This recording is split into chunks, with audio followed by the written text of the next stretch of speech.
આજે હું લઈને આવી છું એમેઝિંગ ફટાફટ બની જાય તેવો ઉપવાસનો નાસ્તો. ફ્રેન્ડ્સ, તમે મારી ચેનલ પર મારી કઈ રેસીપી જોવા માંગો છો મને કોમેન્ટ કરીને જરૂરથી જણાવશો, જેથી હું આપની મનપસંદ રેસીપી બનાવી શકું. તો આજની આ ઉપવાસની રેસીપી માટે 1 કપ સાબુદાણાને ધીમા તાપે હું શેકી લઉં છું. સાબુદાણાને ટચ કરીએ અને આપણો હાથ લઈ લેવો પડે એવું ગરમ થાય એટલે સાબુદાણા શેકાઈ ગયા છે. સાબુદાણાને ઠંડા કરી લીધા છે અને હવે એને આપણે પીસી લઈશું, પણ એકદમ ઝીણું ફાઇન પાવડર આપણે કરવાનું છે. તો રેડી છે સાબુદાણાનો પાવડર. હવે એને એક બાઉલમાં ટ્રાન્સફર કરી લઈશું અને ફરીથી હવે આપણે 1/2 કપ શેકીને ફોલેલા સિંગદાણા એને આપણે ક્રશ કરી લઈશું. એને આખા ભાગા જ રાખવાના છે, કારણ કે આખા સિંગદાણાનો ટેસ્ટ એમાં ખૂબ જ સરસ લાગે છે. તો આ સિંગદાણાનો આપણે જે આખો ભાગો ભૂકો કર્યો એ પણ સાબુદાણાના પાવડરમાં એડ કરી દઉં છું. બાફેલ બટાકો, જેને મેં છોલીને મેશ કરી લીધા છે. હવે મોરૈયો 1 ટેબલસ્પૂન, 2 ટેબલસ્પૂન રાજગરાનો લોટ, મરી પાવડર અને સિંધવ મીઠું, લીલા મરચાં, આદુ અને ખાંડ તમે સ્કીપ કરી શકો છો. હવે 3 ટેબલસ્પૂન દહીં છે એટલે જ મેં અહીં ખાંડ એડ કરી છે. તો હવે આપણે આ બધું સારી રીતે મિક્સ કરી લઈશું.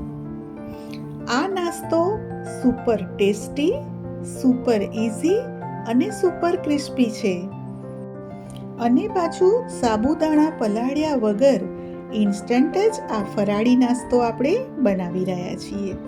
ફ્રેન્ડ્સ, આપને મારી આવી અવનવી રેસીપી ગમતી હોય અને હજી સુધી જો આપે મારી ચેનલ સબસ્ક્રાઈબ ન કરી હોય તો સબસ્ક્રાઈબ કરી દેશો અને બેલ બટન પણ દબાવી દેશો, જેથી મારા નવા રેસીપીના વિડીયોની અપડેટ આપ સુધી પહોંચતી રહે. 1/2 કપ પાણી નાખી અને મેં આ બધું જ મિશ્રણ એકદમ સોફ્ટ બનાવી દીધું છે કે જે વડા બની શકે.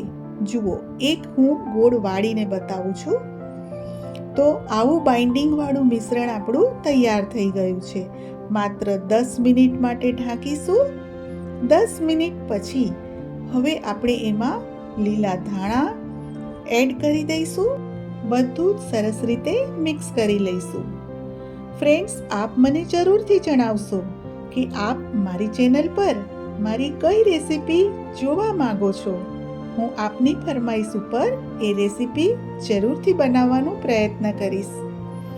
ચાલો હવે આ ફરાળી વડા આપણે વાળી લઈએ. તો હું અહીંયા એને રાઉન્ડ શેપ નથી આપતી, પણ ઓવલ શેપના બનાવું છું. કંઈક અલગ હોય, ભલે ટેસ્ટ એક છે, પણ કંઈક અલગ હોય તો ખાવાની મજા પણ ઓર આવે. અને આ વડાની ખાસિયત એ છે કે ઇન્સ્ટન્ટ તો છે જ, પણ એ સુપર ક્રિસ્પી છે. તમે જ્યારે ખાશો ત્યારે એનો ક્રન્ચી ટેસ્ટ તમને ખૂબ જ ગમશે અને ચા જોડે ખાવાની તો ખૂબ જ મજા પડી જશે. તો આ રીતે હું બધા જ વડા તૈયાર કરી લઉં છું. તમે મેં જે રીતે વાળ્યા એ મેથડ પણ જોઈ લીધી હશે. મેં તેલ પણ ગરમ મૂકી દીધું છે. આપણે સેલો ફ્રાય કરવાના છીએ. તો ચાલો હવે આ ઇન્સ્ટન્ટ ફરાળી નાસ્તાને સેલો ફ્રાય પણ કરી લઈએ. પણ એ પહેલાં હું દરેક વડામાં આ રીતે નાઈફની મદદથી કાપા પાડી દઈશ. એનો લુક આનાથી ખૂબ જ સરસ આવે છે અને જલ્દીથી ક્રિસ્પી થઈ જાય છે. તો હું મીડિયમ ફ્લેમ ઉપર આ વડા એમાં એડ કરી રહી છું અને હવે સ્લો ફ્લેમ પર એને આપણે ગોલ્ડન ક્રિસ્પી તળવાના છે. તળવામાં બિલકુલ ઉતાવળ નથી કરવાની. જુઓ, નીચેની સાઈડેથી ગોલ્ડન કલર આવી ગયો છે, તો આપણે આ બધા જ વડાને ટર્ન કરી લઈશું.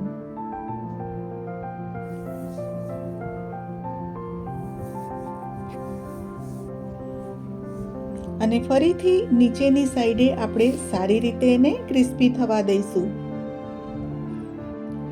સ્લો ફ્લેમ પર 2 મિનિટ સુધી રાખ્યા પછી ફરીથી હવે હું એને ટર્ન કરું છું. અને હવે ફરીથી આ જે ટર્ન કરી એ સાઈડને આપણે ક્રિસ્પી કરી લઈશું. જુઓ કેટલા સુંદર દેખાય છે, આપણને જોતાં જ ખાવાનું મન થઈ જાય છે. જુઓ, એકદમ ક્રિસ્પી, ક્રન્ચી, ગોલ્ડન કલરના આપણા આ ફરાળી વડા તૈયાર છે. ચાલો એને હવે આપણે એક પ્લેટમાં કાઢી પણ લઈએ. બસ આ રીતે હું બધા જ વડા તળી લઈશ અને હું એને ચા સાથે સર્વ કરવાની છું. ચા સાથે આ ક્રિસ્પી ક્રન્ચી નાસ્તો ફરાળમાં આપ જરૂરથી બનાવશો. અને આપને આ મારી રેસીપી કેવી લાગી મને કોમેન્ટ કરીને જરૂરથી જણાવશો અને મારા વિડીયોને લાઈક કરશો. Thank you.